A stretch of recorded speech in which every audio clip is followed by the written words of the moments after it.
क्या आपने शिवाजी महाराज के छापामार युद्ध के बारे में सुना है? या ऐसे राजा राजाओं के युद्ध जो गौरिल्ला युद्धों से जुड़े हुए हैं? इन सभी युद्धों में जो सामान्य बात है वो इतनी सी है कि सभी युद्धों में एक ऐसी नीति बनाई जाती थी जिसमें दुश्मन को घेर के एक स्थान पर लाया जाता था और जितने भी रास्ते होते थे उन सभी रास्तों के द्वारा उसको एक स्थान पर लाकर ऐसे ट्रैप कर दिया जाता था कि उसका खेल खत्म।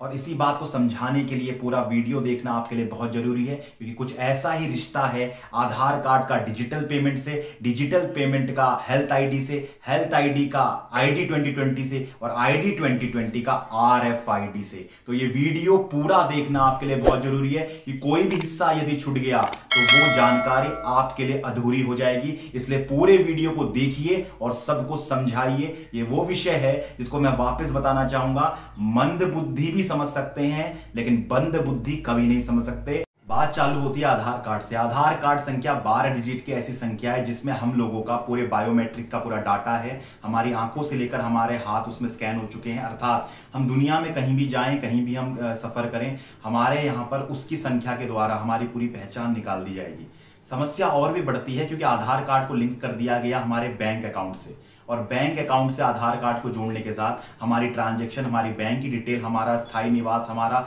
जो भी हमारी जितनी सूचना है सब एक कार्ड की संख्या के द्वारा सबके पास पहुंच सकती है, सरकार के पास पहुंच सकती है। और इसी की अगली कड़ी पर भारत के अंदर एक योजना चालू हुई जब नोटबंदी कर दी गई थी। नोटबंदी के बाद बैंकों के जनधन खाते पहले खुलवा दिए गए थे और पूरी ट्रांजैक्शन बैंक में नोटबंदी के बाद चालू कर दी गई। फिर एक नया नारा दिया गया कि अब डिजिटल इंडिया बनाएंगे, और वो डिजिटल इंडिया वापिस से था कि करेंसी जो थी हमारी वो डिजिटल पेमेंट के आधार पर स्थापित हो गई और लोगों ने ट्रांजैक्शन पेटीएम के द्वारा और एटीएम को भी किनारे करके, अब कैश से लेन देन नहीं हो रहा था, अब जो लेन देन चालू हुआ वो पूरा का पूरा पेटीएम से कर दिया गया या गूगल पे से कर दिया गया। इसके माध्यम से ये हुआ कि अब गूगल पे और जब पेटीएम को आपने रजिस्टर्ड करना है तो उसमें केवाईसी के लिए आपको आपके आधार कार्ड को लगाना है और आधार कार्ड के द्वारा आपका बैंक खाता पूरी तरह से लिंक्ड अप हो गया। आखिर डिजिटल पेमेंट को आधार कार्ड से लिंक करने के बाद ये एक सेंट्रलाइज सिस्टम था जो यहां से चालू कर दिया गया था, जिसमें आपको एक संख्या या एक कोड के द्वारा आपकी तमाम जानकारी या सूचनाओं को इकट्ठा सरकारों के द्वारा किया जा रहा है, ताकि कभी भविष्य में ऐसा समय आए कि अगर वो आप पर अंकुश लगाना चाहे तो एक आधार आईडी को डीएक्टिवेट कर देने मात्र से वो आपकी पूरी पेमेंट, पूरे खाते, पूरी एसेट्स और पूरी संपत्ति पर एक समय के अंतराल पर रोक लगा। आधार कार्ड और डिजिटल पेमेंट की योजना के बाद 15 अगस्त को नरेंद्र मोदी जी ने फिर से हेल्थ मिशन की जो योजना को चालू किया है, इसमें भी एक हेल्थ आईडी आपको दी जाएगी। इस हेल्थ आईडी को 14 डिजिट की वो आईडी होगी जिसमें आपकी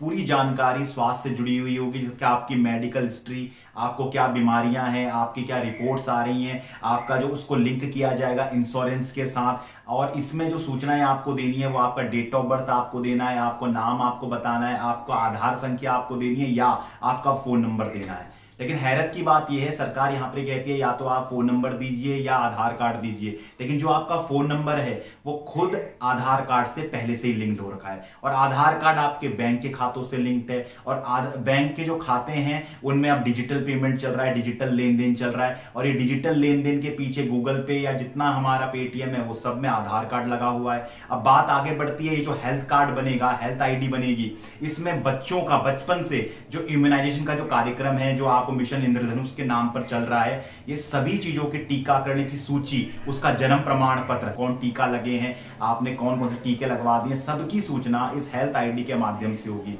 इसी के साथ ये हेल्थ आईडी अभी जो आने वाले समय में कोरोना की वैक्सीन है इसके मामले में भी यही काम करेगी और जिसको इसके द्वारा डिजिटल सर्टिफिकेट प्रदान हो जाएगा, मतलब जिसकी हेल्थ आईडी में कोरोना का टीका लग जाएगा, वही व्यक्ति कुछ ऐसे कार्य कर पाएगा जिसके बारे में अभी हम आगे इस वीडियो में चर्चा करेंगे। और इसमें महत्वपूर्ण ये बात तब और ज्यादा गंभीर हो जाती है, अभी पिछले वीडियो में हमने आपको बिल गेट्स के साथ जो उसके संबंध हैं, हर्षवर्धन जी के साथ, और जो उसने कोशिश करी नरेंद्र मोदी जी को ग्लोबल गोलकीपर का अवार्ड देके ताकि उसके वैक्सीनेशन का कार्यक्रम चलता रहे, घटना वहीं से आगे बढ़ती है जिसकी इस पूरे मिशन की जो हेल्थ मिशन है इसकी आधारशिला उसी दिन रख दी गई थी, उसी समय रख दी गई थी जब सितंबर 2019 में जो हमारा नीति आयोग है, जो पूरी तरह से बिल गेट्स के शायद निर्देशन में ही काम कर रहा है, रहा है, क्योंकि नीति आयोग के जो उस समय के वाइस चेयरमैन हैं राजीव कुमार, उन्होंने एक रिपोर्ट बिल गेट्स की उपस्थिति में वहां पे पेश करी और उस रिपोर्ट का जो नाम था वो था हेल्थ सिस्टम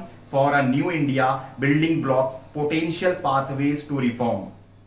इस रिपोर्ट के अगले दिन ही स्वास्थ्य मंत्रालय और बिल गेट्स के बीच में, उसकी बिल गेट्स की फाउंडेशन के बीच में एक करार, एक एमओयू साइन होता है और जनवरी 2020 में इसको पूर्ण रूप से प्रमाणिकता मिल जाती है, ऑथराइज्ड हो जाती है, ये एमओयू आगे बढ़ जाता है और यहीं पर आधारशिला रखी जाती है नेशनल हेल्थ डिजिटल मिशन की, जिसको अभी 15 अगस्त 2020 को नरेंद्र मोदी जी ने लॉन्च कर दिया। दरअसल समस्या इसलिए भी गंभीर है क्योंकि Bill Gates and Melinda foundation की जो भूमिका है वो हमेशा से संदेहास्पद रही है कि जब उसको शुरुआत से ही जो हमारे भारत की राष्ट्रीय टीकाकरण नीति है और जिसमें मिशन इंद्रधनुष की योजना थी, उसमें उसको शुरुआत से जोड़ा रखा गया था। 2017 में उसको इससे हटा भी दिया गया था। उसके बाद उसने फिर कोशिश और पांव जमाने चालू कर दिए और ये जो पूरा कोरोना का प्रकरण चल रहा है, इस समय पर वापस से Bill Gates and Melinda foundation की पूरी तरह से जो पकड़ है वो भारत में मजबूत हो चुकी है और इसके पीछे एक महत्वपूर्ण एजेंडा जो काम कर रहा है वो इस हेल्थ आईडी से भी बड़ा एजेंडा है, उसका नाम है ID 2020। तो इस आधार पे हमें लगता है और ये हम दावे के साथ आपको कहते हैं कि